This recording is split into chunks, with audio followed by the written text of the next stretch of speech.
et dire qu'en France, la coopération, au Bénin plutôt, la coopération entre la France et le Bénin elle est plus explicite, elle est plus formelle, elle est plus officielle que celle entre cette nébuleuse du CNRD et cette nébuleuse de l'armée française. Tout ça, c'est pour vous dire que quelles que soient les dispositions que Mamadi est en train de prendre, il y a toujours une faille.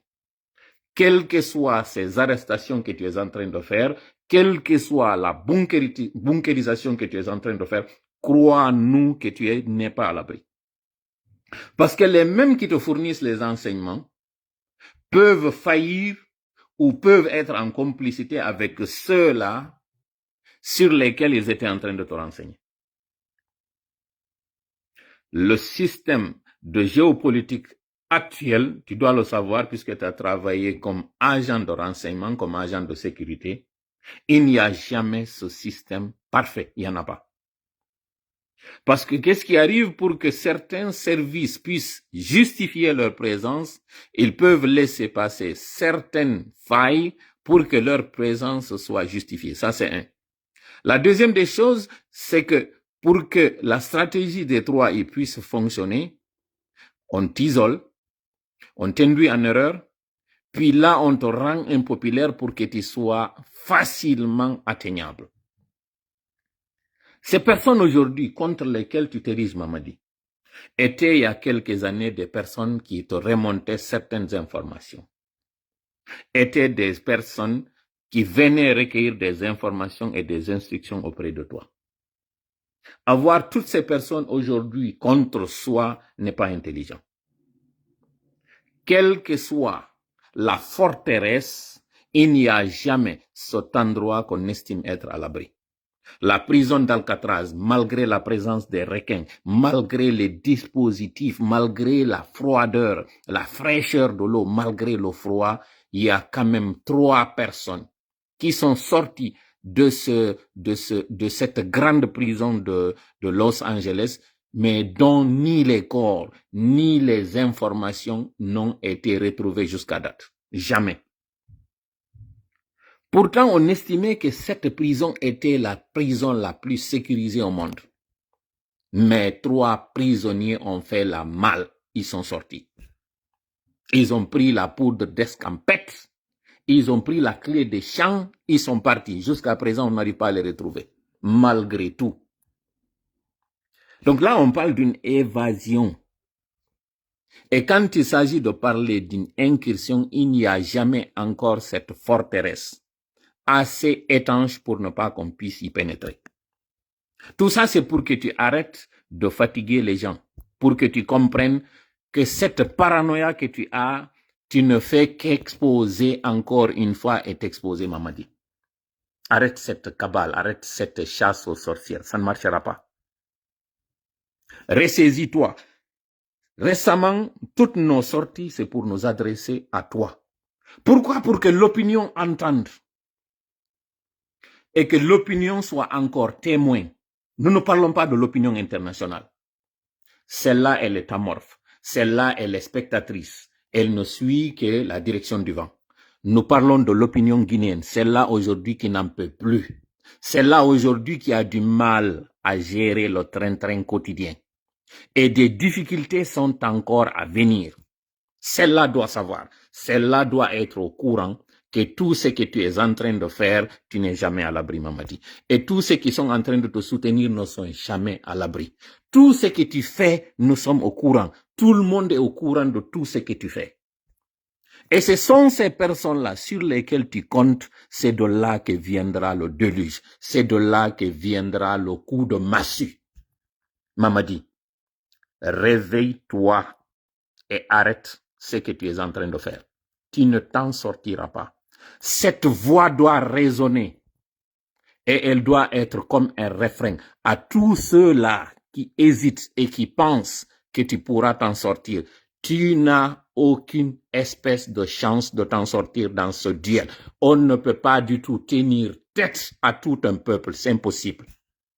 Là, nous parlons du peuple. Nous ne parlons pas de ceux-là qui sont autour de toi. Nous parlons du peuple. Ce peuple qui est la force, qui est la colonne vertébrale, qui est la motrice, qui est la matrice en même temps, on ne peut pas du tout lui tenir tête. C'est impossible.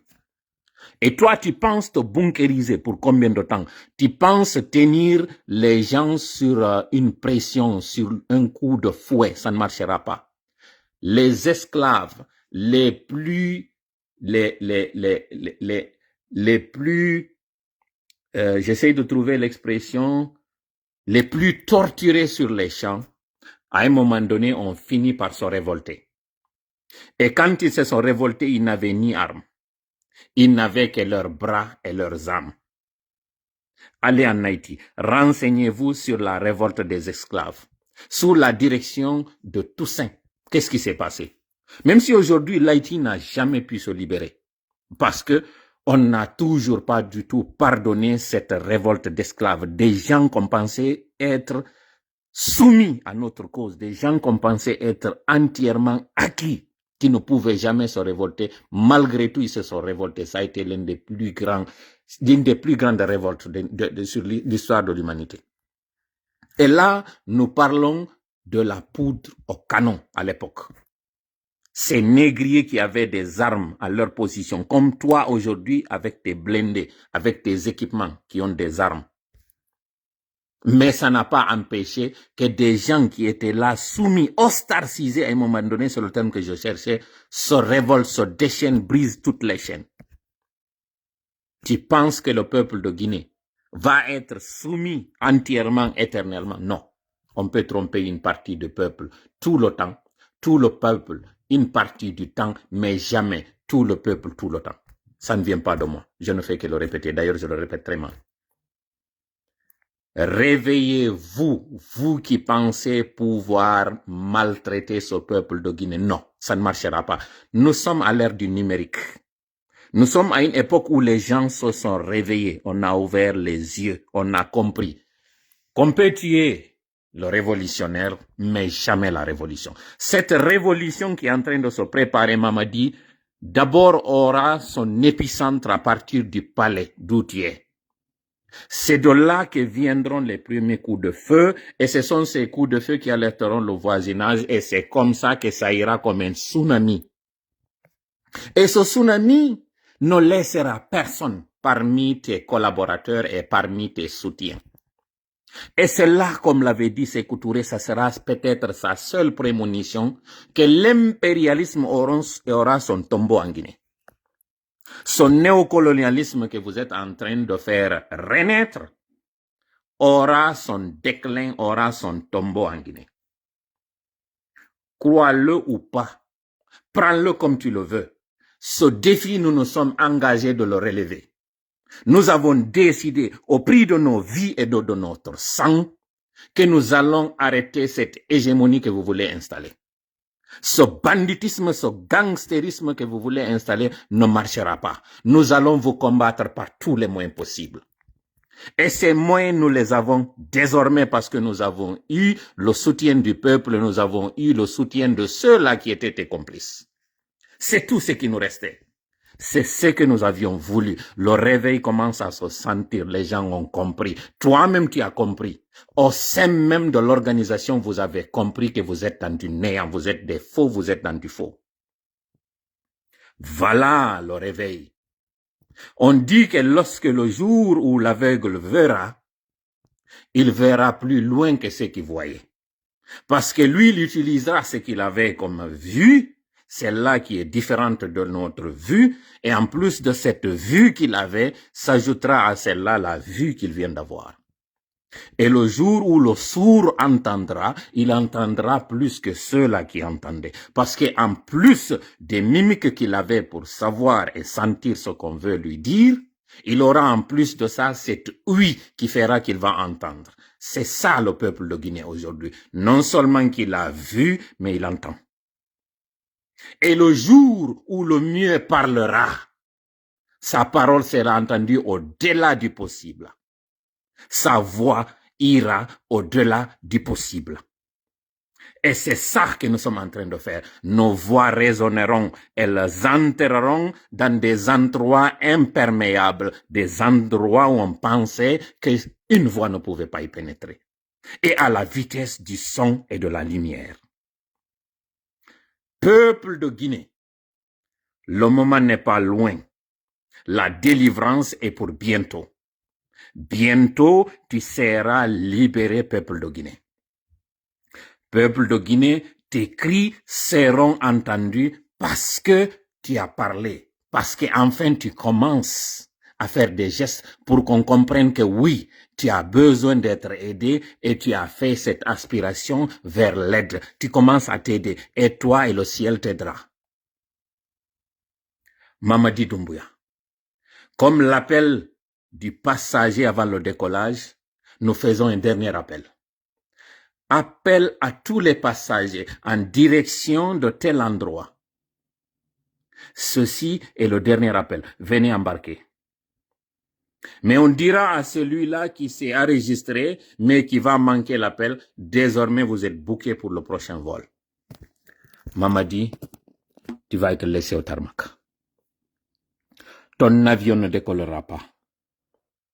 Entends ça très bien et mets ça dans ta crânière, que ton avion ne décollera pas. Tu n'as pas reçu l'aval de la tour de contrôle. Tu ne bougeras pas. Et si tu forces la situation pour décoller, sache que c'est le crash qui t'attend. À toi de faire le choix. أعوذ بالله السميع العليم من الشيطان الرجيم بسم الله الرحمن الرحيم رب اشرح لي صدري ويسر لي أمري واحلل عقدة من لساني يفقهوا قولي ربنا علمنا ما ينفعنا وانفعنا بما علمتنا وزدنا علما نافعا واجعلنا للمتقين إماما ويكاد الذين كفروا ليزلقونك بأبصارهم لما سمعوا الذكر ويقولون إنه لمجنون وما هو إلا ذكر للعالمين وما رميت إذ رميت ولكن الله رمى بل نقذف بالحق على الباطل فيدمغه فإذا هو زاهق ولكم الويل مما تصفون وقل جاء الحق وزهق الباطل إن الباطل كان زهوقا ما جئتم به السحر إن الله سيبطله إن الله سيبطله إن الله سيبطله إن الله لا يصلح عمل المفسدين وما هم بضارين به من أحد إلا بإذن الله وما هم بضارين به من أحد إلا بإذن الله وما هم بضارين به من أحد إلا بإذن الله ولا يفلح الساحر حيث أتى فإن تولوا فقل حسبي الله لا إله إلا هو عليه توكلت وهو رب العرش العظيم إنا كفيناك المستهزئين والله يعصمك من الناس اللهم صل وسلم وبارك على نبينا محمد وعلى آله وأصحابه ومن تبعهم بإحسان إلى يوم الدين أما بعد نوير نون هاندي كو alati hawrituɗum sappo e nayi lewru sappo e ɗiɗaɓre ndun e nder nde hitande guluje ɗiɗi e nogay e joyi hande ɗo kadi en arde tokken ka taƴunoɗen nde ñande noon hande noon ko addi en ɗo ko lannitagol ko fuɗɗinoɗen ko nde ñande mi lando on ɗo noon wonande ɓe tawata haray en wi ko hombo ndaari o film Meet Joe Black. Meet Joe Black ko film mo tawata mi taɗo ngo mbodo ɗo fiyo waw yide seeɗa konko mi faala yo yiwde ɗo o ɗo yafe mi itta ɗo voilà ok mi stabilise o image ɗo ok haray o wiyeteɗo ɗo Brad Pitt mo waɗi film mo tawata mi lando on ɗo si tawi hara on innama ɗo joni iɗon heddori lebbi seeɗa wurgol ko honno wawton yahon ka laptan ɓe yeeto iɗon mari nawnare ɓenna noon nden nawnare ɗon ko heddori ɗon ko lebbi ɗo ka sahi ɓe inna on jonte ma ɓe inna on balɗe kon ɗum waɗoton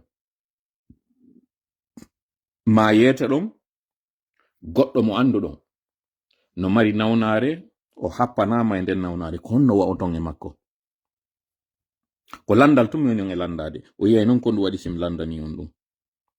mi fillito landal ngal yahon ka laptan waɗugol consultation ni tum n'importe laquelle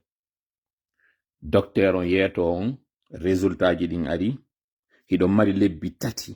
ma lebbi nayi ma lebbi jeego en tout cas do o happana on hande kadi gurdan ɗam marɗon ɗan ka hoore leydi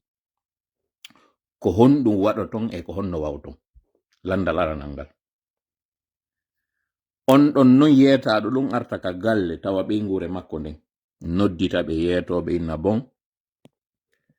miɗo yiwi ka laptan mi yeetama ko balɗe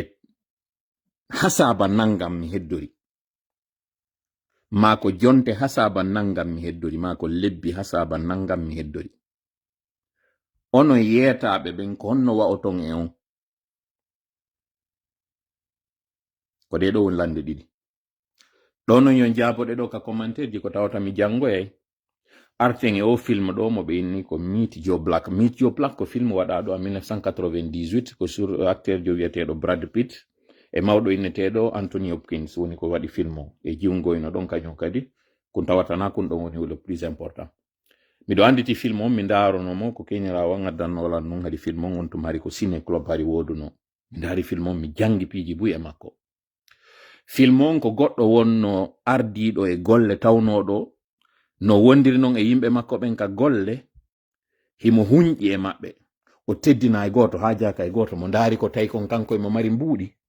o yewta yimɓe ɓen no faalira o mettinana yimɓe ɓen no faalira mo mari non jew mo mari ɓiɗɗo ko hay ɓeygure makko nden o alanaɓe tan o ha jaka koko faala o waɗata ñande goare mo waali o fiida wawasi ɓernde makko nden daroto o fina so fini o nana goɗɗum no wawi wasi hito no yewta mo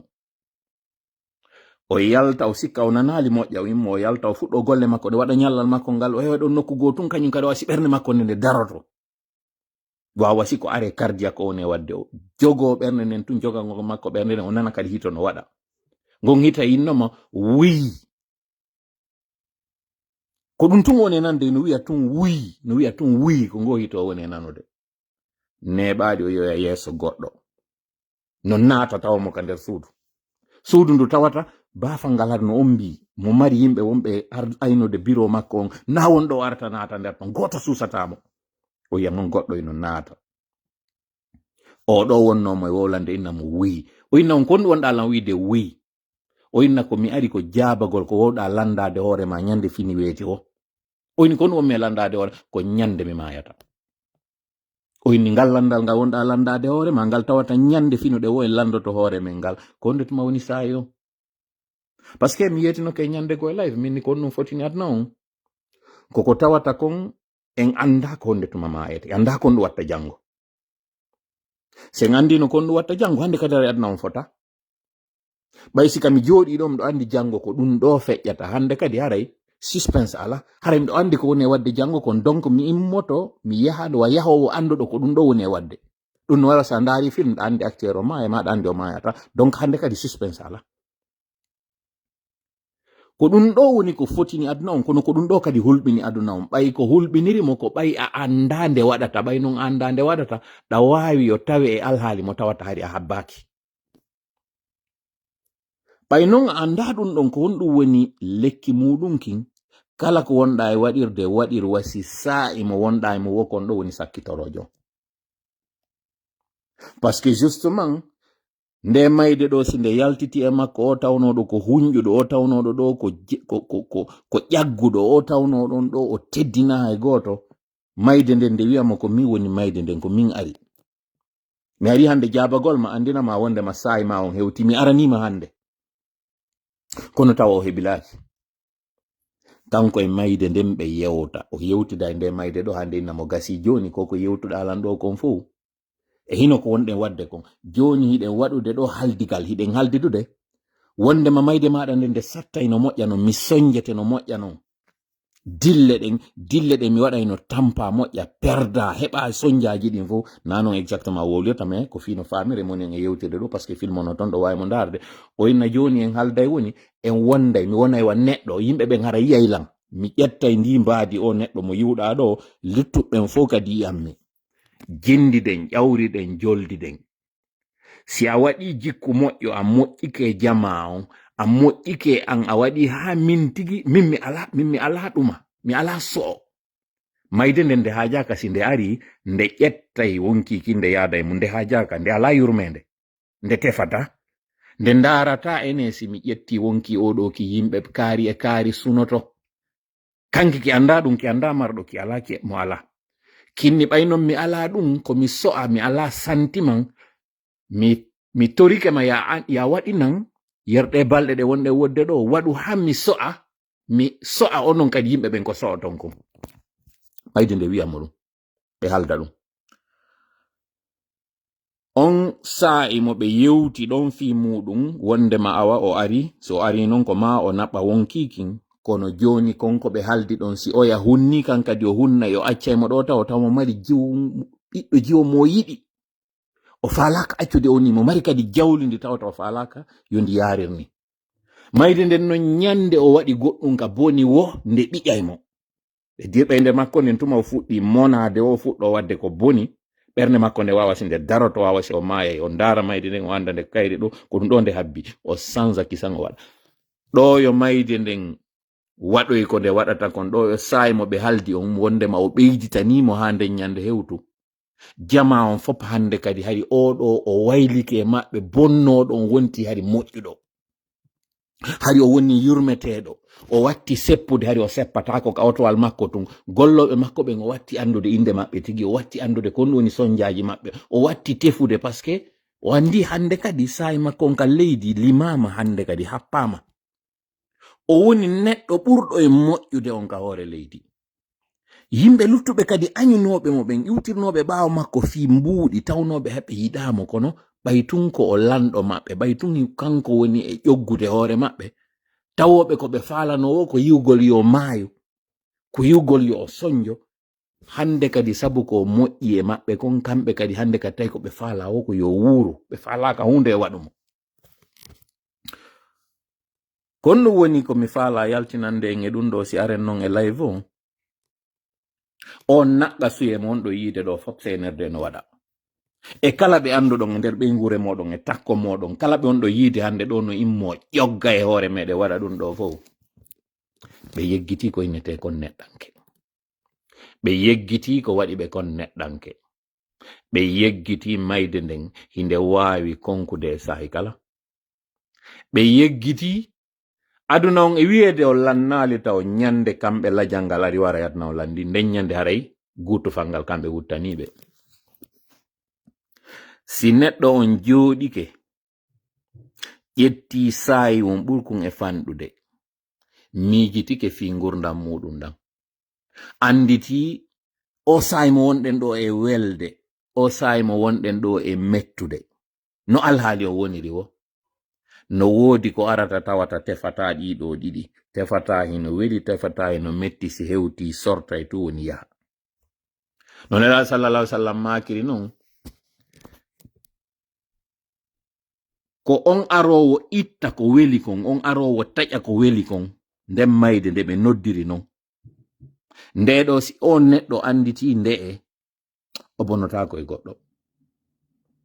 wonaɗo bonede on kadi e mum si anditi nde no arande goɗɗo ka o boni o ka o boni sa andi hande kadi happama no yirta neɗɗo on no wayloto ɗum ɗo ko moni e fewtinde ko kala onon ɓe tawɓe ɗo hande ko mawɓe ko ngardiɓe ka diina ma ka dawla ko marɓe kaalisi ma on ala kaalisi kono onon wonɓe yiwtirde ɓaawo senirde ɗo ƴawra joldida e makko no mi holliri noon strasa ka fuɗɗode ɗo aduda daranaki hay goto no mettani on noon fii kayi on ɗum ɓay hande ɗo hiɗon ƴawde e otoje hiɗon mari garde korɓe hiɗon jonna mbuuɗi ɗon ƴawra ɗon jolda hiɗon faaminana wondema ko malaykaɓe strasa nyande jogino doole so yetano arayno e nder gurdam makko e aduna on tawa ko yo waalo e laptan lanɗo go ara tawa mo ɗon tawa ko o fewjata fi makko o ñaami so ñaamali walle mo ñaama o ñawndike kon ɗum docteur ɓen hande wi fi makko oɗo hande kadi o mapaki few kanko strasa fi yugol ko laamu o faala hande ɗo ka woni ɗon ko mapinimo ko cellal makko ngal gurdam makko ɗam wonki makko kin ko honde tuma Allah makko on arantaki wonki ɗon ko ɗum ɗo mapini strasa ka wonɗon kono mada biwde no natata mo ka wali ka laptan ɗon ka danki makko ndaramo mada biw reniramo non goy mada biw reniramo non mada biw ko reni ko kanko il n'a pas été assez chanceux ko ɗum waɗi simo e alhaali on ɗo alors que non kanko mada biw wonki makko no taƴe tame kanko strasa haraymo ɗon mo lutti ɗon kakol keccol no yana acca kakol yorgol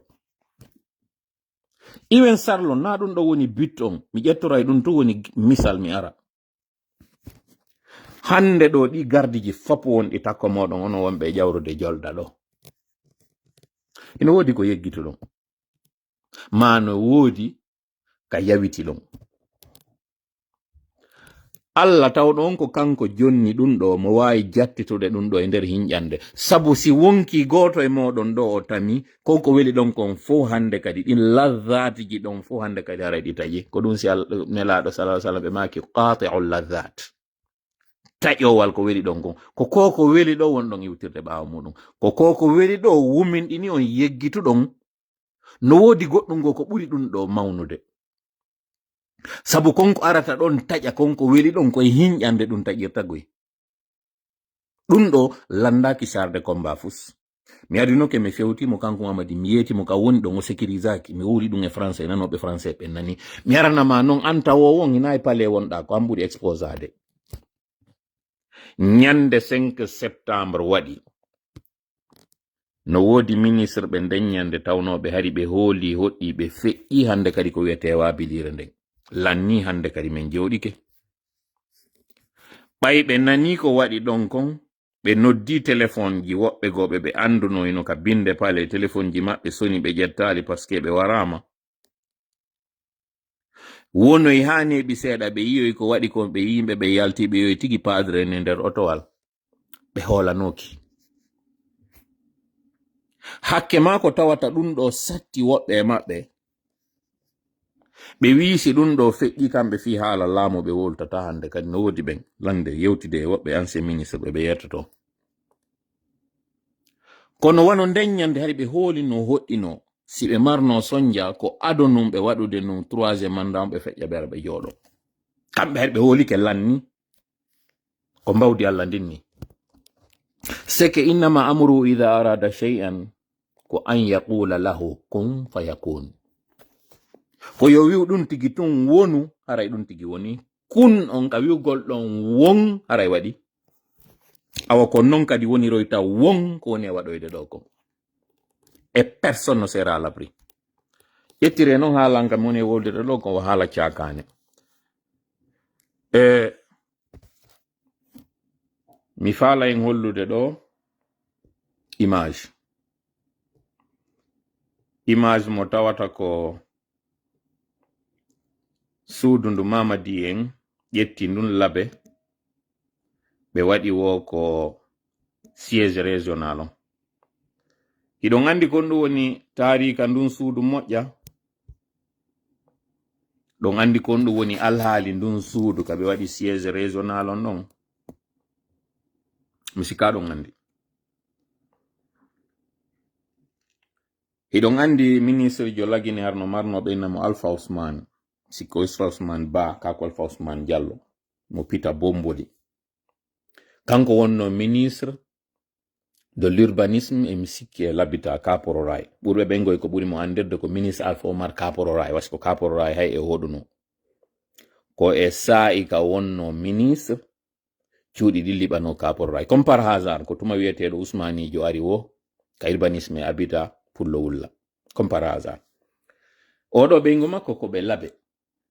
mi ala wolde fi maɓɓe on kamɓe moƴƴa parce que c'est pas ça le plus important.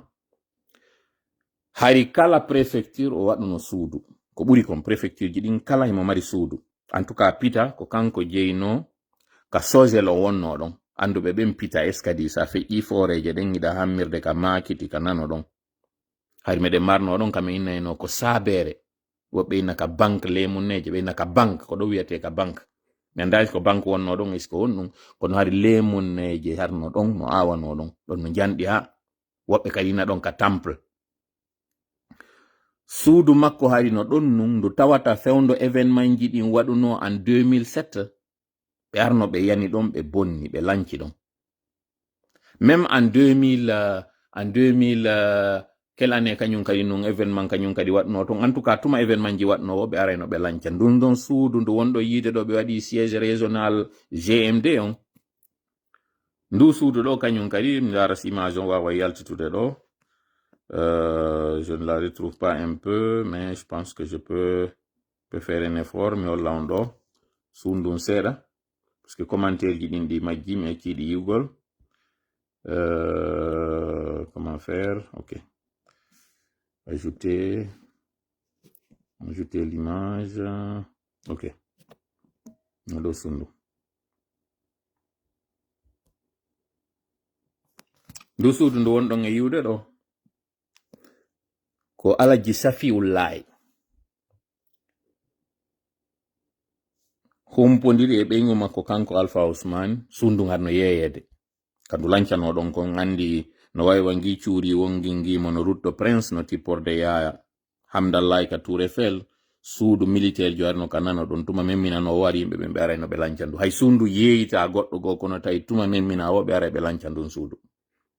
kamɓe kadi ɗo ka andugol maɓɓe sundun tuma événement waɗi wondu lancete no ɓe décidi yo ɓe yeeyitu ɓeygu makko ari wonno yeyde ɗon Mamadi ko ɗo ye ƴetti ko ɗum taw andirta il est très mal conseillé sabu no woodi otoje no woodi cuuɗi no woodi leyɗe no woodi piiji ɗi tawata koye ñalande ñande ineteno farilla no ittade ɗin kanji ɗi waɗa e gandi no woodi saayiji e nder aduna on ka tawata mi wata jonnude on preuve scientifique minna on par A plus B ko ni ɗum ɗo woniri hino si a waɗi ɗum ɗo ko ɗo yaltoyta na kadi wi'ugol wo ko seku c'est à dire saayiji ɗin kala ɗi mari saayi en fonction nge nange nge wonɗo yiide ƴawgol magge tippo ka tawi ɗon argol naata saare nde tawata nden woɓɓe arno naatugol e mayre fiyargol récupéra nde o inneteɗon ko onno ko oya honno ko Yusha ɓeynamo Jesua fiyo aro naata ka nder saare hormortende saare teddunde nden Jérusalem hay ɓe marno toon saayi on kon tawata koye ɓe geru ɗo yo kun ɗon naatude asewe on naatude koye taw ɓe naati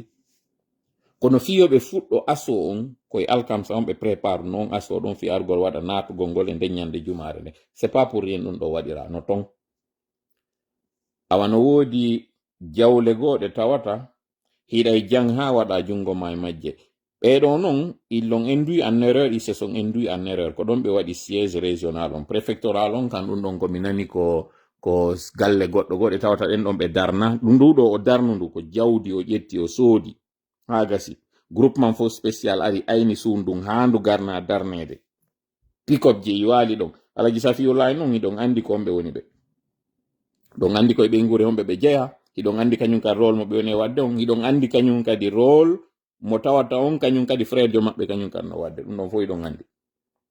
ko ɓeeɗo hayli gite ha tawi ko ɗum ɗo woni jonnude kañum Mamadi soodini mo ndu suudu ɗo o soodi ndun ɗon on darna o siège ɗo ko kanko jeyi na wi'ugol dey koko luwa ko GMD parti makko on jeyi nden nokkure ɗo siège préfectoral on kanko goɗɗo mo suka wonɗo extérieur Norvège mi sikki o woni soit Norvège ou Danemark ou en tout cas do pays Scandinavia ko ton o woni sikki mo jontaɗo inde makko nim ɗo andi mais ko on ɗon woni ko luyni ɓe nden nokkure ɗon bref ɗiɗo information ji fof mi sikkan wawa ɗi heɓude dans un média comme ça on famata noon kon ɗum kadi waɗi simi wonni on yaltinande ɗi information ji ɗo maintenant aren noon e candidat ɓe ɓen ɗo ɓe tawata ɓen ko ɓeeɗo woni e yaadude e muɗum kayna ɗo ko compétition ɗo yen arde ɗo e spécimen mo tawata on ɓe waɗi ɓe inni ko on ɗo yahirte votiroye mi faala yen aru e ɓen candidat ɓe ɗo ƴettiren ɓe ɗo goto goto Yero Balde Makale Camara Abe Silla Fayamini Mono Ablaye Kuruma Nabe Mohammed Keta Elhaj Buna kanko Mamadi Doumbouya Elhaj Tunkara 9 têtes 9 personnes yahen ɗo sur un terrain régional e wolinane nda fi siège régional yahen ɗo non joni kañum kadi sur un terrain ethnico régional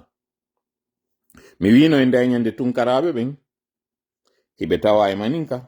hiɓe tawa e fulɓe hiɓe tawa e soso woɓɓe inni ko sarankulleɓe woni tunkara no woodi sénégalais tunkara no woodi malien tunkara no woodi ivoirien tunkara no woodi gambien tunkara no woodi hay léoné tunkara no woodi kono no ɓe windirta noon tunkara on ko iwi kamɓe ɓe windata Keta kañum kadi paare no woodi malien no woodi ivoirien no woodi fof ɗiɗo e nder ɓeɗo fof sino woodi goto mo tawata haray en jiɓotako ko e leƴƴi honɓe ɓe wi ko Fayamini Mono e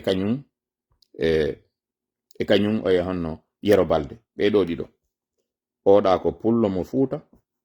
oɗa ko Fore Seejo mo Fore kono Mamadi Dumbuya ɓe no wodi Côte d'Ivoire wano sen ƴetti ɗo Dumbiya kamɓe ko Dumbiya ɓe wiyata ɓe wano tike jafa kole ko Dumbiya origine makko on ino inna ko Mali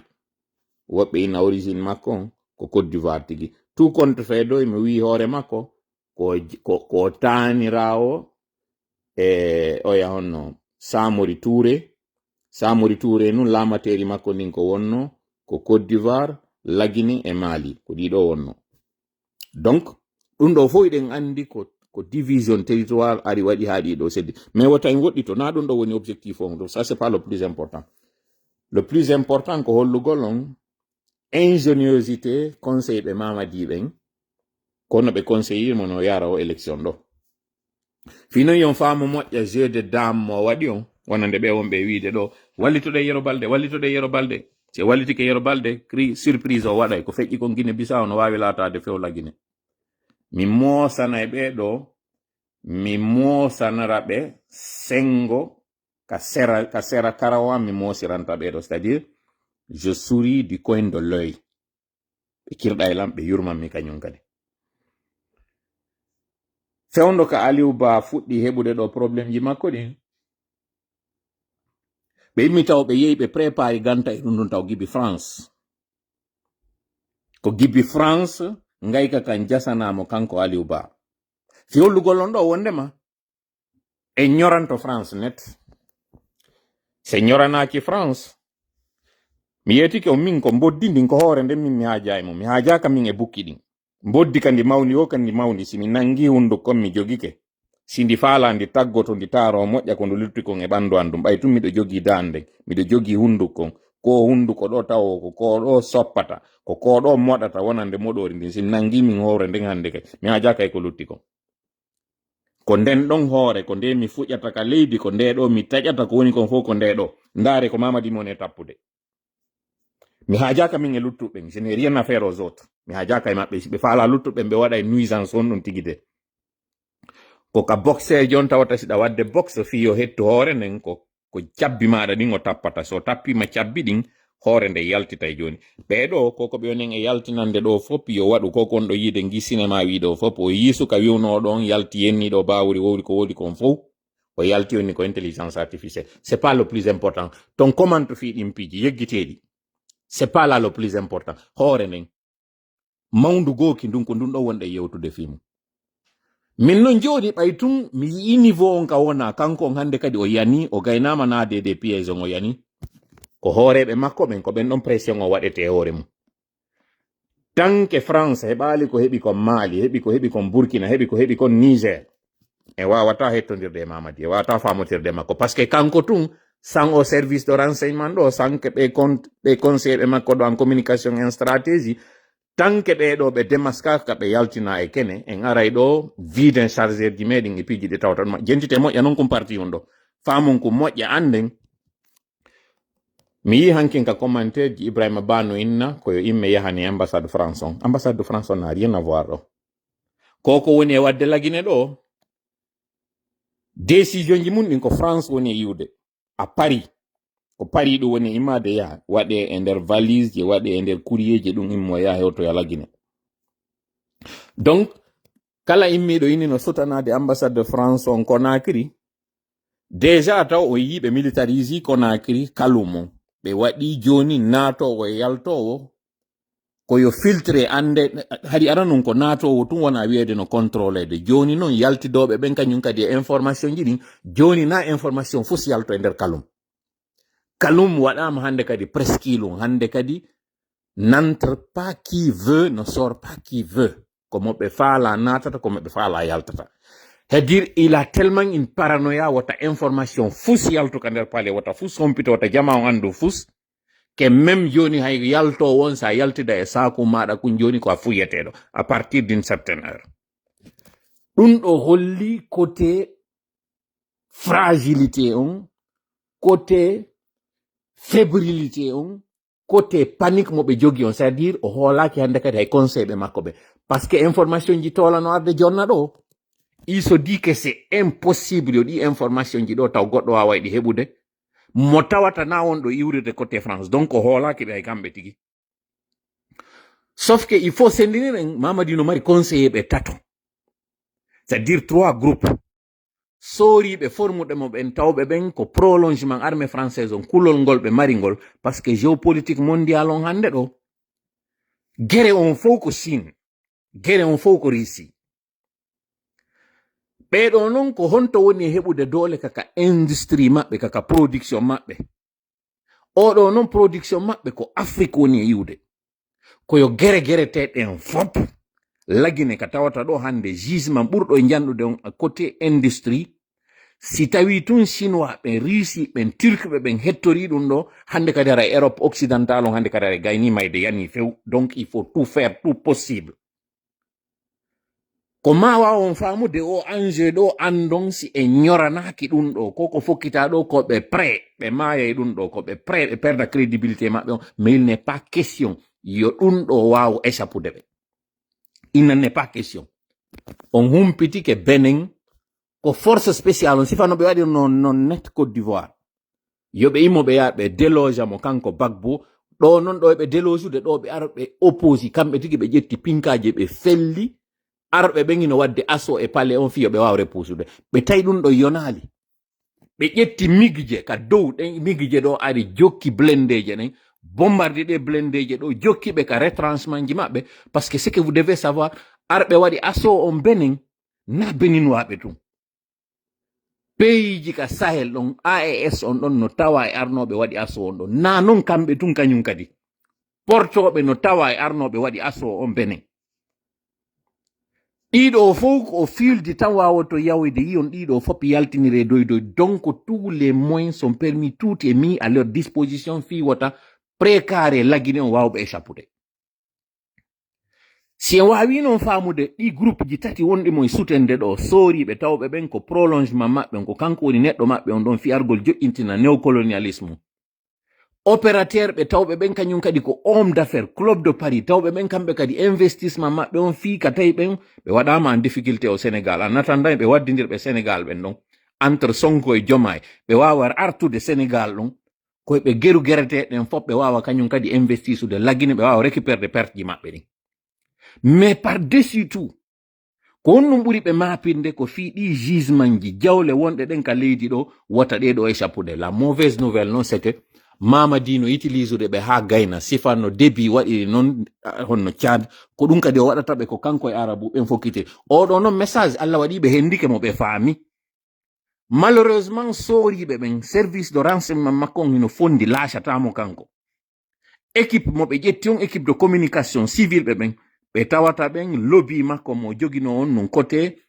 ko Lansana Kouyaté wallunoɓe ɗo ɓe heɓi lobby ɓay tu yehi ha ɓe éliminimo kanko ɓe yiltimo fi wota ɓe heɓu obstacle fou ɓe sanji ko ɓe haldiduno e makko kon fou ko haldano koye ɓe wadde coup on ƴette jonne civil jo en sa personne kanko Lansana kanko ino tawa e finance ɓe fiyo ɗum ɗo waw latade oɗo ino wontiri mo bude ino deƴƴiri mo few kono artugol non joni kam inni on ɗon géopolitique tawgol ngol kaka leƴƴi woni yarde Mamadi élimine kala ko wiyete obstacle ɓay tum mo andi il est impopulaire o wata yaltoyde mum o écarte danger ji ɗi o waɗi élection yo yawɗo tawara enjeu ji ɗin ko honto ko base ko haute Guinée et moyenne Guinée c'est à dire o reproduise schéma tawɗon gibi tan colonisation ko ɗiɗo ɗiɗi woni e waɗude ko innete kon compétition fewndo ka colonisation hino andano ko entre l'empire du Mali tawɗon ko on ɗon woni ko Sékou Touré woni représentude c'est à dire Mandengon mi andina en ɗo no wonande ɓe anda ɓen Sékou Touré na kañum créé PDG Sékou Touré hina hay membre jo PDG non adi PDG RDA hari o tawano kay maɓɓe Sékou Touré ko beyla iwi Sékou Touré hinamo farana hay en tant que tel ko iwdi ndi woni farana kono ko beyla Sékou Touré iwi ko ɗon o ati créé de mouvement politique makko arano mo mari inde ton kono mi yeggitinde parce que c'est pas ça le plus important si hande ɗo haute Guinée e moyenne Guinée jonnidiri juuɗe goto wata wonde contre maɓɓe puissance étrangère ay goto wata arde contrôle ala Guinée jonnon ɓeɗo ɗiɗo ko ma ɓe divise, ko ma ɓeɗo ɗiɗo ɓe waɗe en compétition, ko ma heɓo goɗɗo e ɓeɗo heɓe goɗɗo e ɓeɗa. So yinanen kam wonno expliquude miɗo innude on keta ino woodi tawoɓe ko keta malien, keta ɗuma honno sénégalais, keta guinéen. Min on kañum kadi ɓe ketaɓe ɗo no woodi keta pullo, no woodi keta jalunke, no woodi keta maninka, no woodi keta moriane, no woodi keta ɓeɗo fop no woodi. Mais ɓeɗo fop ɓe représenta fus ko figiranɓe ɗowtituɓe. Enjeu on ɗo fof ko entre makko kanko Mamadi e Yero Balde. Mi fala noon yen waɗu ɗo ni coup de projecteur e makko kanko Yero Balde, parce que luttuɓen fof no mi wiri on non faya ko waɗira ɗon ko fi tout simplement wota wiye fore siyeɓɓen kamɓe kadi goɗɗo représentali nder ton. Ko yimɓe nayo wonɗon e yiide ɗo particulièrement wonɓe wiyede ɗo élection ji ɗin ko autour de AB Silla fi zone Kindi on e Basse-Coton mo tawata on imo ñaami mbuuɗi fewndo ka wonno ka département de l'énergie ɓe ari ɓe ɓiƴirimo ɗon yo ar kanko kadi o tawe o présenté malgré que mo andi o ala fait chance de réussite. Ɗum ɗon ko kanko imo ɗon. Deuxième candidat on ko Faya Milimono, oɗo kañum kadi représenti sud on, Guinée du Sud. Troisième candidat on ko Yero Balde, oɗo kañum kadi représenti Fouta on fo. Wonana noon ɓe anda ɓen. Yero Balde démarche ɗi wonno wadde ɗin fo fewndo ka CNRD ko ɗin ɗi tawata ɓe yeetimo ko satti ɓiɗi wo hoti Guinée on ta memudey ko satti ɓiɗi wo ɗum ɗon kadi mo andi ta memudey hoti Guinée on concentro e moyen Guinée menen kadi moyen Guinée on to laissera le salut. A accay noon men heɓa ville ji e nder moyen Guinée on ɗi tawata ɗin en ara senden ɗi. Pourquoi? Fi o tawi e ko vote ethnique waɗa menen kadi me wawante accande partiji go e Basse Guinée. Mais kon ɗum woni kanko rôle mo joui on taw kanko taw Yero Balde wonande ɓen tawɓe ɓen hino wiwde ɗo oui qu'il peut incarner le changement, oui qu'il peut incarner l'espoir et tout. No gasa on yi ka parcours makko mo waɗi on déjà quelqu'un de très intelligent. O rewi GAC, Global Alumina Corporation. Miɗo andi noon ɗum ɗo welata kañum kadi woɓɓe gogoy koko mon e yaltinde ɗo e dokken même diron que accusation grave mi woni e waɗude. Hiɗon humpiti Global Alumina Corporation difficulté ji ɓe aɗi ɗin kamɓe CNRD. Hiɗon andi ko on ɗum waɗi si tawi kala ko ɓe marno kon gestion interne waɗama o grand jour CNRD desidi ɓeɗo kañum kadi roccinay fi maɓɓe. On tefi ɗum ɗo moƴƴa on andi. On tefi on andi konto ɗin information ji wawgol andan net kon ɗum ɓe waɗi si tawi kamɓe ɓe ari ɓe inni ɓe jaɓiti ɓe kamɓe permis maɓɓe on. Alors je vais vous expliquer. Yero Balde, comme je vous ai dit, c'est un cadre très compétent. D'ailleurs, pour ceux qui ne le savent pas, il faisait partie des 4 tickets ɗi tawata ɗin ka yiyano tawi Puuto fuɗɗike wonde fayible, o fuɗɗike wonde o yi'ali enjeu on, o fuɗɗike ƴettude kanko tu wasi aw ɓay o jaɓali proposition mo waɗanano on en 2020 2021 yo waɗu no sifa Ba Mamadou waɗirannomo noon yi'a tun anda o fuɗɗike wadde lemiji makko ɗin en cadre ka yo addu goɗɗo ɓanna yahi proposition de 4 personnes, yahi proposition de 2 partis. Aux 4 personnes ɓe ɗo mi wawlata fi luttuɓen parce que ça, comme je vous ai dit, en ala natude détails ji gono ton hande. Yero Balde fait partie de certaines options innanoɗi ɗin yo taw ko kanji proposete fi yo taw alternative no woodi fi on inetejo leader jo yurɗo Fouta, parce que malheureusement c'est une question d'ethnie, malheureusement. Mais taw yeggi to mi wini on nanen jamfa ka Aliou Ba waɗa kanko France ka iwriri seede non ka France ka iwriri ton Aliou Ba contactan no hari mo États-Unis fi entrevue mo duwanno waɗidude on e RFI o inni mo yalti ɓe wakkili waɗugol ɓe waɗa sursis e on émission ɗon alors que ko émission duwanoɗo e waɗede ɓe inni mo ko kanko e Bawuri woni arde ƴawdido e plateau o jaɓi ka tawata ɗon oui il considère que Bawuri c'est un leader politique Baouri c'est un premier ministre et Baouri ko tawɗon hino mari un parcours académique et politique tawɗo oui mo wawi yewtude sifa on ɗon parce que il est candidat à une présidentielle. Malheureusement o yi forowol banana ngol ɓe waɗi mo ngol ɓe habbi ha o hewtito e lagine ɓe addoymo ka plateau ɗon ɓe poseni mo ɗin question ji ɗi tawata ɗin CNRD no anduno question ji no andi kañum kay konno wonata réponse ji ni ko ɗiɗo ɓe utilise ɓe waɗi fiyo kanko Aliou Ba yo naado e ka kaso. Donc il fallait kanko écarté tawɗon kanko jaɓali marsandude maɓɓe o jaɓali hay fewndo inneteno CNRD no kellanede yo jaɓu poste ministériel ɗum ɗon o yetino ko en ɗum. Et parmi wonɓe ɓen fof modèle ko adenjo gooto tawɗo d'ailleurs ko gorejo amen iwi ka nder parti modèle wawi tawdude ɓeɗo ɗo hande mo tawa ɓe wonɓe wadde ɗin démarche ji ɗo Fouta fewndo ɗo fi wonko wigol waɗangol kañum Mamadi o campagne wonɗo e wadde Fouta porte à porte mo ɓene wiide mais c'est pas ça le plus important. Le plus important ko yon andu tun fi o waw hewtude ɗo lâcheté makko on andir ton il a dû faire des coups bas, il a dû éliminer des gens de manière injuste, de manière arbitraire fi o waw hande ɗo tawa la voie est libre pour lui na personne. ɓeɓe wonɗo yiide ɗo fof o permetti yo taw koɓe candidat mo malide maɓɓe deal. Mi arta noon ka GAC Global Almina Corporation kam yeti on ɗo Aliou Ba fi yo taw hara alternative sincère à la Fouta mo tawa ton si yama il aura du mal à passer avec mo tawa ton il n'a aucune casserole à traîner o yiɗo kamɓe polki ɗo kaɓe ƴetti ɓe dewti hoore makko ɗo ɓeyni injure no konno ɓeyni mo ha e ko offense à chef d'état ɓe ƴetti ɓe waɗi on ɓe monti ɗum ɗon de tête pièce alors que non arɓe yenni mo nene baba kanko Mamadi hande no takko makko ɗum rien ils n'ont rien fait ils n'ont pas été inquiétés rien absolument goɗɗo immike ɗo ɗe balɗe ɗo yennimo kanko Baouri oɗo kañum kadi waɗaka condamnation rien ko ommeɗo aro e jooɗo e inni woko intelligence artificielle c'est à dire mi anda si ɗo reeni moƴƴa flagrance fussaaki yaagal ɗi Mamati wondi e muɗum e ɗimmoɓe makko ɓen c'est-à-dire ko reteni jano hatta mi ara mi wona désagréable e ko moni yewde kon parce que no metti il est tellement faible qu'il faut d'abord éliminer les forts pour que lui il soit faible, pour que lui il soit fort. Et c'est lui qui prétend être fort. Pour qu'il y ait une véritable, j'essaie de trouver l'expression, c'est-à-dire sachant très bien qu'il n'a aucune chance de réussir même à une élection communale,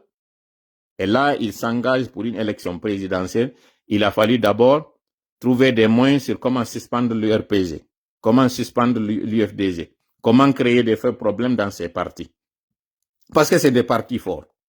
Ils ont trouvé des moyens sur comment empêcher même des leaders de s'inscrire dans une liste électorale. Ça, c'est au cas où il y avait un renversement pour que ceux-là soient au moins éligibles. Il s'est assuré qu'il n'y ait même pas de risque à ce niveau, qu'ils ne soient même pas sur une liste électorale. Ça, c'est déjà un signe de faiblesse de celui-là qui veut aller dans une élection. Il s'est assuré, comme le python, qu'il n'y a aucun danger. Il a écrasé les os de sa proie. Il l'a tétanisé, il l'a rendu il a paralysé sa proie avant de venir l'avaler. C'est-à-dire que la stratégie du CNRD et de GMD, c'est la stratégie de la vipère, mais la stratégie du python. Cette anaconda qui vient pour avaler sa proie,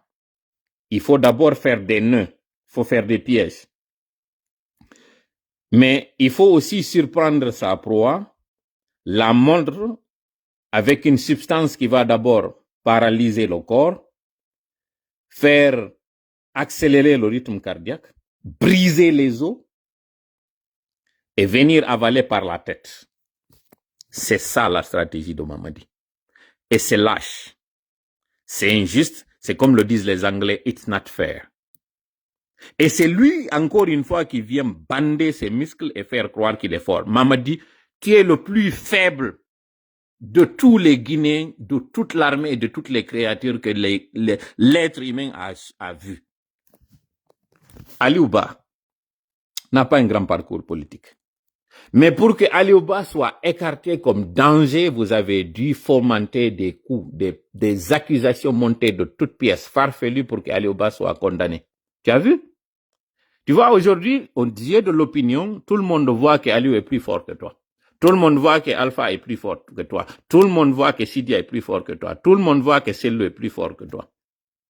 Tu as choisi ceux-là que tu sais que oui, vous avez fait des collisions ensemble, vous avez intimidé certains, vous avez pris des informations ça et là, ils vous ont aidé à éliminer d'autres. Et ce sont ceux-là aujourd'hui que tu prends comme des figurants pour jouer ton film. Mamadi, une chose t'attend, mais ce qui est sûr, tu rentreras dans l'histoire et tu serviras de leçon. Et ceux-là qui t'ont conseillé serviront également de leçon. Tout ce brouhaha, tout cet effort que vous êtes en train de faire, ce qui est triste dans tout ça, c'est que d'abord, ça saute aux yeux, c'est cousu à fil blanc. C'est très amateur ce que vous avez fait. Et on dirait que c'est une tendance, hein. C'est les mêmes qui ont conseillé, on dirait que les chefs d'État de la CEDEAO qui sont restés là ont le même formateur, ont le même conseiller. C'est-à-dire il faut éliminer tout potentiel adversaire pour s'assurer d'aller tranquillement dans une compétition. C'est comme la course entre la tortue et le lapin.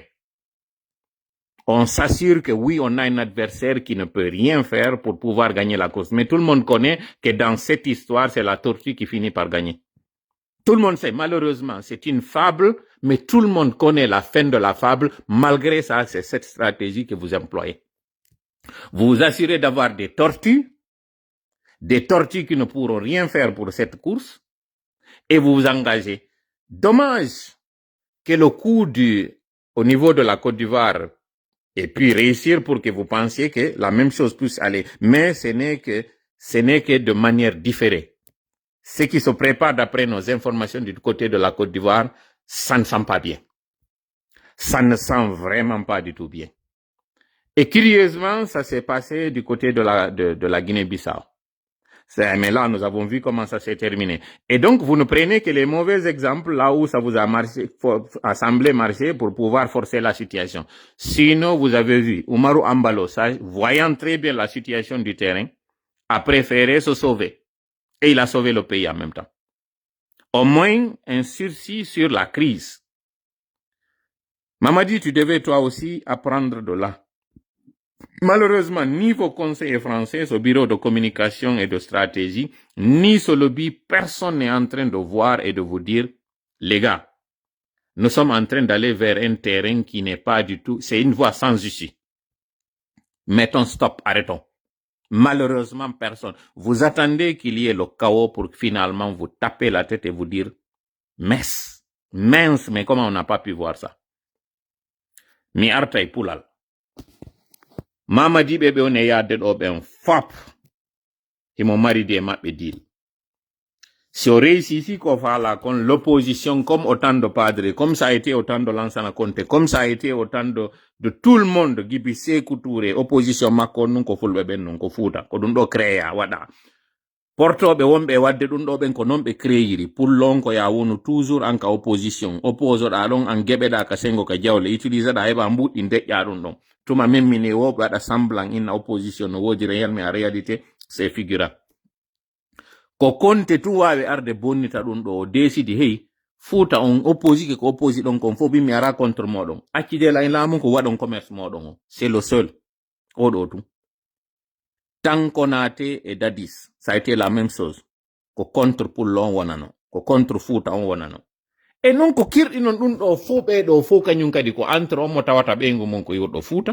ko entre on mo tawata ministre be makko be woni gollitirde be si futa tawaka dun do ma fe do welata si a junjali junjuran iwruɗo fuuta on ma fe welata few ko ma fuuta tawe e nder muɗum kono tuma ngomo fuuta ɗo wata faamude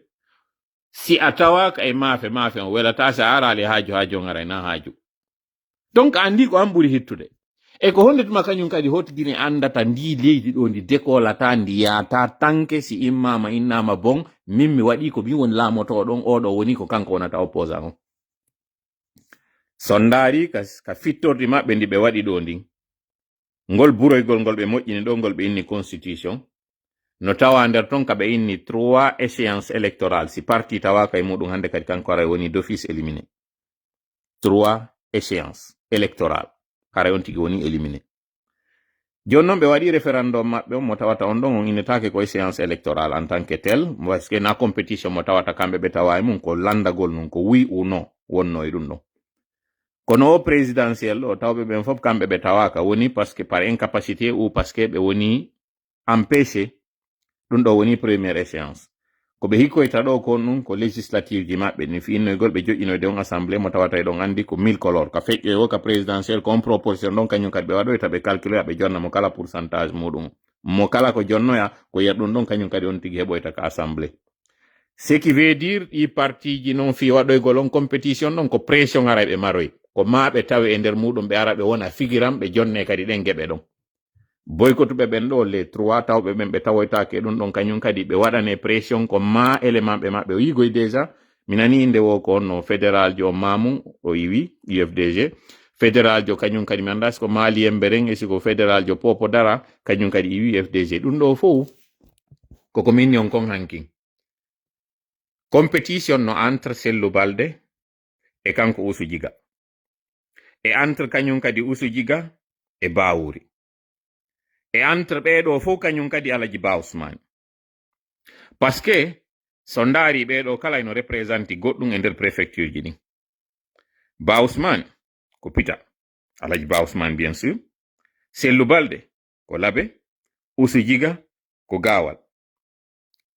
oya kañum kadi hombo l'autre que j'ai cité tout à l'heure là parce que ils sont 4 compétitions ji maɓɓe ɗin ton oya Bawuri ko Pita toujours voilà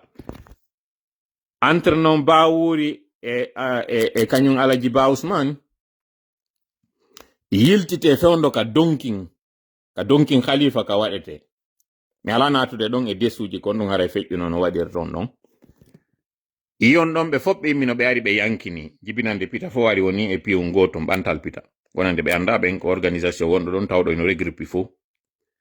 mais organisation wiyeteɗo ɓantal Pita bien que Pita ko UFDG wonno ka gagnino préfecture on ɗon ka mairie ko Pita wonno jogino députation on ɗon UFDG jogino députation on Pita e mairie on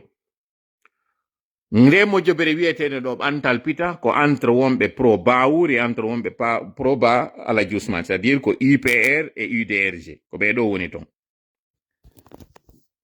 mais dans l'application dans la forme ɓay tum no inna ko ɓantal Pita kala jeeyaɗo Pita no jeeya nder ton ino mbulidiranede no natede nder ton mbulidirane c'est à dire décideur ɓe wonɓe ka plateforme naadoɓe yaltina ina oɗo bonni o yaltuma ɗum ko o projet ɗo wona yahide fi muɗum ɓeɗo ko entre pro ɓe Bawuri entre ɓe pro Alaji Ba Ousmane ko ɗum waɗi ñande innano o vidéo mo yiwɗon ɗo Alaji Badru ari yewti ko kaka Alaji Ba Ousmane arano fotta fi on ɗum Bawuri ala galle Pita ɗon ɓe tawata rine ton ko ɗen galle aretede fotto e hoore ka muɗum ɗon mi anda si ɗo yiide en fait compétition mo moni on e yaltinande on ko onno ɓe ariri Pita fi on force ɗon no ɓe anéantisiramo ko onno ɓe ariri ɗon hay ɓe bonni fi affaire ngu ngeru fewndo inete juuɗ ngeru lamɓe ka ko ngelu ɗuma ɗon no modi ɓe inata modi ko ngeru lamɓe ka ko ngeru waliyaɓe mi yeggitinde ɗuma on ɗon ko onno ɓe ariri ɓe investi ɗum ɗo ɓe divise parce que hande kadi tawi komo kala e tappo ɓernde mum o yiiɗo fewndo ɗo slogan maɓɓe on ko wiugol Pita kañum kadi udditi gite mum Pita kañum kadi waɗanta goɗɗo ko hoore mum woni e waɗande parce que idée mo ɓe woni e yaltinde on Pita ɗon ko wiugol ngol Pita wallitike mo Labbe wallitike c'est à dire Sellou Dalen wallitike mo Labbe on ɗon wallitaki mo ɓiɗɗo mum mo Pita on ɗon ɓiɗɗo mum non mo Pita on tanto ko wonɓe wiide ko Bawuri dirna fiyo Sellou ar jooɗo ɗon Ba Mamadou waɗi ɗum ɗon ko tanto wonɓe wiide ɓeɗo fof immi ari tawi Alaji Ba Ousmane ka compétition ce qui est vrai Alaji Ba Ousmane fewno 2007 ko Alaji Ba Ousmane tun yawno voti ko assemblée inni modi yo état d'urgence on itte kono comme toujours Alaji Ba Ousmane wona e côté gonga on côté moƴƴi on ha ka lannoyta ɗon Alaji Ba Ousmane bonna fof ni kamɓe Alaji Ba Ousmane wala yiide kamɓe ko ɓe woni wadde kon ko élément ɓe maɓɓe ɓe wonɗon e yiide no yalta waɗa mouvement ji mais hande ɗo Pita compétition on ko Pita o ɓuri wonde par rapport e ɗi a luttuɗi ɗin pourquoi Serelak wonɓe wallitade Serelak ɓurɓe ɗuɗude ɓen côté Pita ko ɓe dongol tuma hande ɗo noon kanko billohimo e nder kaso jibinande dongol tuma ɓen tawnoɓe ɓen hino wadde kañum kadi compétition Pita ɗon ɓe tawata ko ɓe dongol tuma woɓɓe e maɓɓe ko kañum waɗuno woɓɓe wi'a escli parce que ɓe tawtoyi e gawal on non frustration wonɗo ɗon entre ngin division gimi woni e wiide ɗon source maggi on kañum kadi ko pari woni en ala wolde ɗo fi goɗɗo taw hande ɗo fatinoke quelqu'un de très compétent quelqu'un de très fort wakkilaniɗo moƴƴa mais estima wondema guerre de clan waɗi e nder UFDG ton ɓe ari oɗo ɓe récompense alimo alaji sellu toujours la même chose ɓe suɓi on mo ɓe faala waɗugol mo UFDG ɗon ɓe waɗali ɓen tawɓe ɓen ko ɗum ɓuri wakkilade voilà le problème mo tawata fuutande no jogui UFDG no jogui no mettani on figoy ko on famude yollan o live ɗo moƴƴa yi on mo yalti ton yi on ko honto enjeu o woni tanke non e wawa liide hoore moddinden anden encore une fois no mi wiiri on non Yero Balde j'insiste ko gollitiraɗo mo CNRD gollitirɗo yora rien qui va sortir de cette élection waɗama e koye yimɓeɓe wondema ko compétition mo tawata ko entre Haute Guinée e Moyen Guinée Mamadi écarti kala ɓen ɓe Haute Guinée tawoɓe ko yinete comme maninka muri tawo won ko maninkajo tawɗo ko lasirijo mo tawata maninka yutira e ɓawo mum o récupéri cadre ɓe wonɓe RPG tawoɓe ɓen ils peuvent faire le poids o gollitiri ɓe hande ɗo fiyo taw deƴƴa e fes Haute Guinée o wawa wadde ko faala ko alors que non mo andi o récupérali base on o waɗo sifa ko ɓe woni e wadde kon fuuta ɗo no wonɗo yirde ɗo Sellu Balde no yimmade ya e terenji ɗi tawata ɓe woka e moye muɗum o yimma o ya e nokkureji amphithéâtre ji ɗi tawata ko ɗi complètement vide ko non woniri kañum kadi Mamadi ɗo Haute Guinée o yi vidéo ji ka sukaɓe kanka woni e ƴettude vidéo ji ɗi tisodde ji ɗin bugitoɗi ka nder cour to wiya faalaka contrairement e Fouta cadre ɓe Haute Guinée ɓen commerçant ɓe Haute Guinée ɓen jaɓali finance gol ɓe ko wonɓe ɓen ka nder administration wano mori en heɓuɓe mbuuɗi nder ton ko ɓeɗo woni yaade finance ya campagne ji ɗin sengo Haute Guinée ton il y a personne opérateur économique joy goto jaɓali wallita golɓe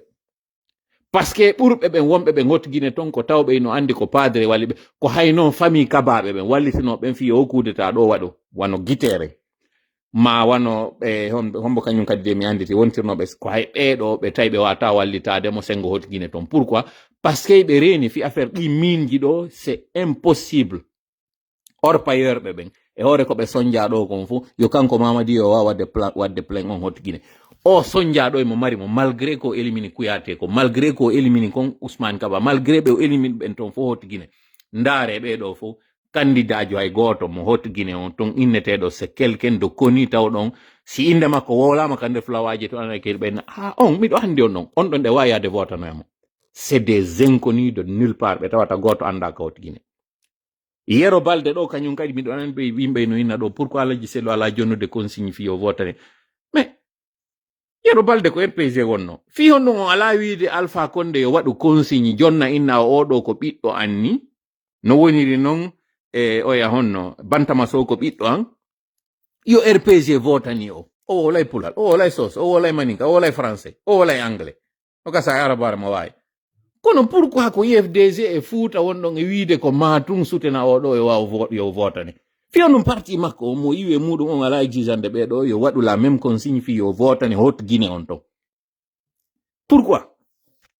alors ɓe anda ɓen ko kankan o jangi sina mi fayu kanko Yero Balde ɗo et il a fait aussi la Côte d'Ivoire fewndo ɓe sonjano ka université ji fi Alpha ko Côte d'Ivoire o yawno o naɓoye ɓe o joƴƴini ɓe wallitiɓe ɗon ɓe woni ɗon so jentitiki accent makko français on domi yewta kanko Yero Balde ko accent ivoirien o jogi pourquoi non ko wonɗon exigeude ko goɗɗo mo tawata n'a aucun problème avec lui mais n'a pas de lien en particulier aussi avec lui on ko oɗo yo jonnu consigne fo yimɓe ɓe yaw votana on ɗo et dire est ce que ça va un peu dans vos têtes on wonɓe wadde ɗum ɗo est ce que wiɗo réfléchi sude moƴƴa ndaron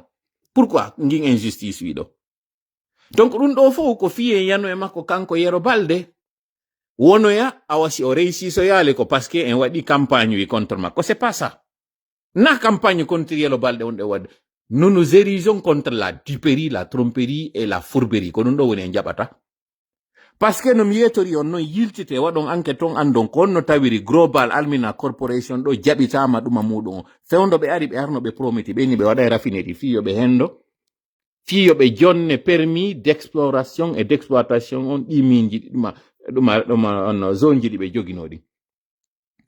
Commande on waɗa few matériel on ton doano arde tippine on raffinerie moƴƴine few lagine pour x raison mi anda kon ɗo waɗoy ton ɗin matériel ji commandaji ɗon fof itta naɓa e pays gono ton débarquoya ton moƴƴina donc sowndiɗo ɓe on yoɓe waɗu ɗum il n'est pas loin de Yero Balde sowndiɗo CNRD on holli ɓe faayi on wondema sen naɓi ɓeɗo justice e wawa yaade heɓo en gonga parce que engagement mo ɓe ƴetti on ɓe arali ɓe wawi wadde engagement maɓɓe on ka contrat ko ɓe signi ko ɓe waɗa e raffinérie on mo ɓe famotiri e ɗum ɗon on o woɗɗodira Yero Balde ko de manière polie et diplomatique mon e yewtirde sowndiɗo on CNRD jonni ɓe pistiji ɗin conseille ɓe o woɗɗodira e Yero Balde noon andi ko mon e wolde ɗo ko fimo si tawi noon insistoyama nous pouvons venir avec plus de preuves si insistama nous pouvons venir avec plus de preuves mi yetike on ka gangunal ɗo mi yarata mi wowla ɗo ni tum pour le simple plaisir de parler hay kat je ɗe kanko Yero Balde ɗe o addi lagine ɗon avant même yo inne hewtama o échéance ɗo kaw gollitiri sous préfecture ɗuma hoɗɗo maɓɓe gon préfecture tugue on koyin on ka gollitira kon tigi tigi ɗin association ji ɓaraɗi e muɗum par ce que mi yetinoke on hari projet on nun candidat jo CNRD on nun komo farana ko on duwano wonde candidat jo on ɗo mi yetike on ko civil jo contrairement e kankan hay ko civil ɓe nayo contre militaire jo goto farana ko militaire ɓe nayo contre civil jo goto on civil jo non on deal ɗo respectaka on deal mo respectaka ɗon non mi yetinoke on e sayi fi neɗɗo mo tawata ko siɗɗo waɗanoɓe ɓen ka chance ɗuma ɓe mawɓe ɓe waɗuno kon hay ɓe innata ɓe modi ko Ibrahima Sori mi sikki ɓe wiyete ka chancellerie mi sikki ko noon ɓe wiyete ɓe mari ɓiɓɓe ɗiɗo d'ailleurs na hay ɓiɗɗo goto ɓe mari goɗɗo e ɓiɗɗo maɓɓe toon tawɗo enfin mi alana de ɗin détail ji ɗon mi jonni on tun do quelques indices des informations que nous avons par rapport e konko mi faala on hollude ɗon ɓen noon mawɓe nomanoɓe ka chancellerie ɗon d'ordre de mérite ko ɓen woni première nomination mo CNRD waɗi ado d'ailleurs ɓe nomuda e premier ministre yiltite ka archive du 2021 première mesure mo tawata d'ailleurs ko ɗimɓe trompiri en famingol wondema ɓe ari fittugol gonɗi fuutankeɓɓen mo ɓe ati nomude on ko Yetto Diallojo mawɓe ko Ibrahima Sori Diallo mi sikki ɓe wiyete ɓe mawɓe nomaɓe ɗon ka chancellerie ɓe mari ɓiɓɓe goɗɗo e ɓiɗɗo maɓɓe on ko Maroc jangi pour vous dire pismo mo woni on e naɓude mon mais na hande mon arde mi desirago e ɗum a wingi na hande mi aru tun parce que déjà live on o heɓi 1h31 minutes ko ɗo mi woni e darade je me résume ono wonɓe immade ɗo inna Yero fait draine des foules il pourrait faire il ne fera rien absolument rien ko deal mo tawata mo andi ko on deal ɗon kañum kadi o permettano moyennan collaboration makko on fi jonnugol ɓe certaines informations ɗin information ji ɗon no tawano e majji fi ko honno ɓe wawiri gérirde leydi ndin ça c'est le moins qu'on puisse dire no leydi ndin no ndi gérirte kanko Yero Balde il a fait sa partition il a fait sa contribution dans un premier temps c'était noble c'était un fop e waɗi min o mon ɗo yiide ɗo mi contribue e conseil gol CNRD je l'ai fait et je le dis ici hiɗon andi noon kañum kadi kala kadi no anduno ɓen sortie ji an ɗin nun en 2021 fof no andi hari que j'étais l'un des conseils hiɗon andi ɗum ɗon je le dis aujourd'hui fiyo fof andu ko moni yaltude mo wola ɗo kon c'est à la fois un mea culpa mais réglugol noon kañum kadi haray ko tawata kon gaynale lawade te ɗo e wawi moƴƴinde lien kala mariduɗo e CNRD lien haka mi jooɗi ɗo min tolam ɗo wawi yetade kaari a un lien direct ou indirect avec eux et comme je vous ai dit au début ko arno waɗugol ngol c'était de manière noble c'était de manière sincère walluɗo ɓe on ɓe heɓi accès à certaines informations no leydi ndi wawi gérirede kono ɗum ɓe duwa atade wadde kanko Yero Balde no tawa e muɗum résidence ay bureau makko mo jogi on ni résidence ji kama en ji waɗaɗi no bureau mo kanko o jogi bureau mo Nayti jogi bureau mo oya ko honno ko Damantan Albert ɗi ɓiɗo fof ɗi ɓe jogi résidence ji ɗi ɓe jonna toon ɗi ɓe arata e muɗum ɓe waɗa expertise maɓɓe on ɓe yewta ɓe waɗa document ji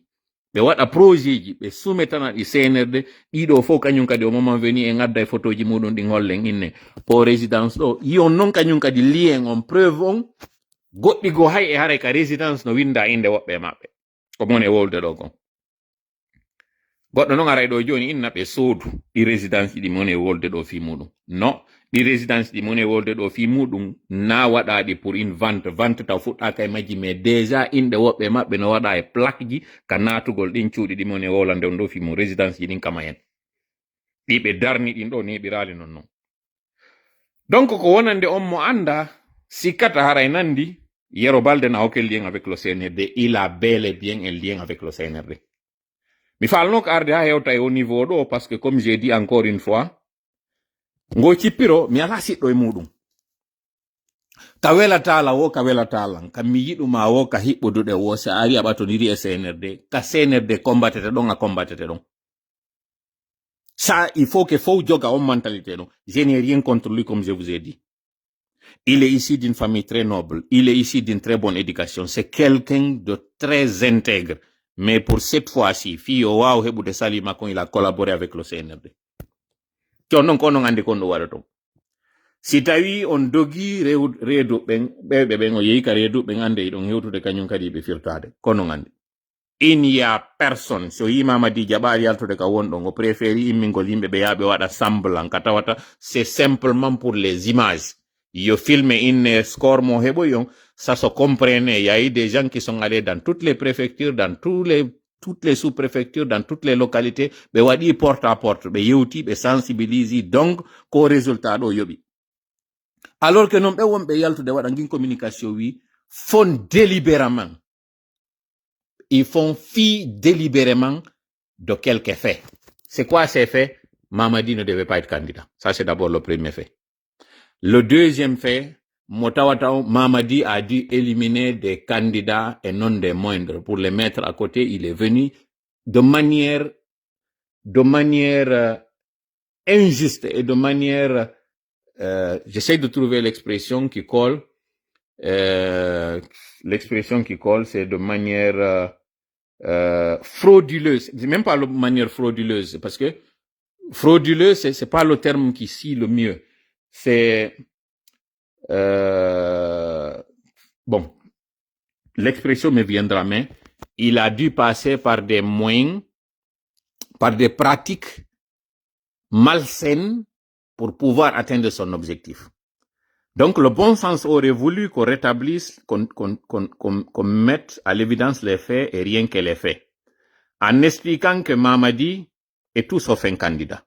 Mamadi est tout sauf un politique. Mamadi est tout sauf quelqu'un de juste. Il n'est pas juste. Il a fait des pratiques incommodes, des pratiques injustes, des pratiques... le terme, il est coincé et c'est ça mon cerveau. Lorsque je n'arrive pas à trouver le terme qui colle à une chose, je deviens bloqué. Vous savez, déloyal, c'est le mot déloyal que je cherchais. Le mot déloyal, il est en train de la faire à la déloyale. C'est de manière déloyale, Mamadi est en train de s'engager dans une compétition, comme j'ai dit, comme le lapin et la tortue. Il pense pouvoir être plus rapide. Il a choisi un adversaire qu'il sait que cet adversaire ne pourra rien faire. Comme la fable, c'est la fable de La Fontaine, hein, c'est ça, si je m'abuse. C'est la fable de La Fontaine. Il a choisi une course où d'abord, il a choisi tous les juges de la course. Il a choisi la piste pour la course. Il a choisi le moment de la course. Il s'est entraîné très bien pour sa course. Il a tout préparé et là, il a choisi une tortue pour faire la course. Alors qu'il pouvait choisir des chevaux, il pouvait choisir des gazelles, en tout cas, il pouvait choisir des antilopes pour pouvoir faire cette course-là. En tout cas, des animaux qui sont à la hauteur de ses cuisses pour pouvoir courir. Mais il choisit des tortues. Et ce sont ces tortues-là qui, lui, il veut engager. Mais par la force des événements, puisqu'il a été déloyal, la nature fera que c'est cette tortue-là qui va gagner sur lui. Le peuple de Guinée, à l'image de cette tortue, qui est allée lentement mais sûrement, elle gagnera sur toi, Mamadi. Comme dans la fable, c'est le peuple qui gagnera sur toi. C'est ça. Donc, mi haɗa waɗo mi weltanike on fof mi jarni on. Mamadi ɗaɓɓi kekuje ɗe tawata ɗe wawata dogude kanko ko sarire nden. O inni kanko e kekuje ɗe yoɓe waɗi du dogudu. Kombo wawoyta gañoyade non. Kombo wawoyta fowolude. Kombo adoyto hewtoyde. kono waɗuɓe ngol tindol ɗon ko français ɓen waɗi ɗum ɓe wi'i ɓayi kañum kekuwal ngal fokkiti ngal anduno kangal ngal amali ngal yaari doy sarire nden ka hoolagol mayre wondema nde jamfike nde dogi ha nde lahoy nde nokkugo nde jooɗo e nokkugo ɗon nde ɗaani kekuwal ngal e nder ko ngal woni e yaade ko ngal heɓi ko wallito ngal ton ngal wawi wuggo yaade tinna kangal do yawoyno fooloy sarire nden nde wawano folde ɗum ɗo ko tindol ngol fof andi hollugol ngol wondema si a jamfike ko ɗum woni ko walano yaltinede e ngol tindol ɗon ko wondema kala tawɗo on o jamfike e goɗɗum jamfa kanko e makko heltoyta wonɓe conseil de no mamadi ɓen ko France ɓe woni on biro wonɗo e conseil de ɗon mi yetinoke on ɗo minni on wawɗo kaka hoore tappata wawaɗo kadi kaka hoore tappete hara en joni ndiri rendez-vous si Allah jaɓi jama on fof anda du lundi au mercredi je suis injoignable hay son tantali je suis injoignable du lundi au mercredi complètement injoignable si on addi kadi message e nder ɗi période ji ɗo jeudi e vendredi hewto e message ji ko aroya taw message mo accino ɗon on o wunoyke o mutoyino few hara mi watamo andude donc ɗum ɗo ko wonande ɓen wonɓe e felude sikka mi sali jabagol on si mi yalti ɗo joni ka réseaux sociaux ji ɗo min gayni wadde ɗo feedback on min daari live on ɗo min tiri conclusion leçonji ɗin par rapport à ce qui a marché ce qui n'a pas marché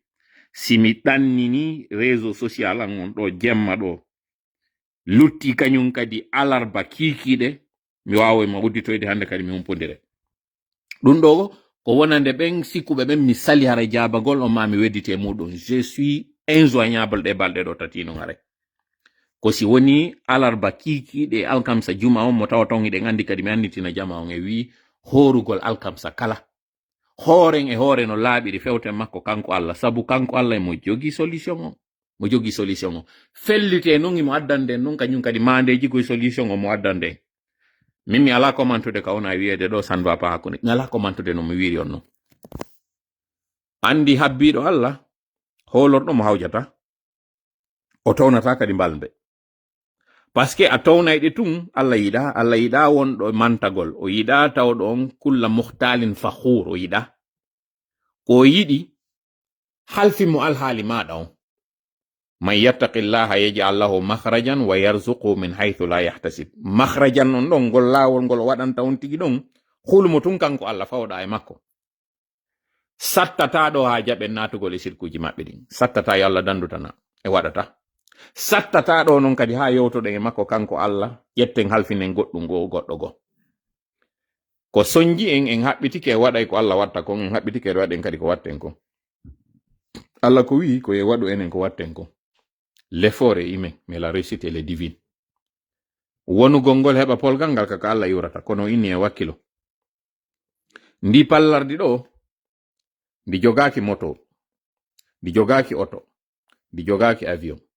kono sa liɓindi ka leydi yanugol mayri e pallitugol ngol accete embrayage on débreya doga ɗum ɗon ina wawi wan ɗon jokkodiri sa waɗindi kadi ka maadi takkagol mayri ka maadi e fappitugol ngol kañum kadi ha ƴawya hewtoya ka dow ma ka leggal ha hewtoya ka dow ɗum ɗon kayri ndi waɗay kono haɗata ndi ɗo pallardi wonde a yehendi ka dow ndi uno ko ndi wawi dogude ɗo kon fof goɗɗo en wawi hewtade ndi tappandi kono ko ndi inna si ndi memi tun kadi tippata to yo ndi wakkilo ndi doga yo ndi dogu an kadi neɗɗon ko ɗum ɗo wiyaɗa wakkilo waɗu ko wawɗa kon ko lutti kon accir Allah kadi kala woni ballo meɗen allahumma amin hawrinde en sawaba allahumma amin allahumma salli ala sayyidina muhammad wa sallim assalamu aleykum wa rahmatullahi wa barakatuh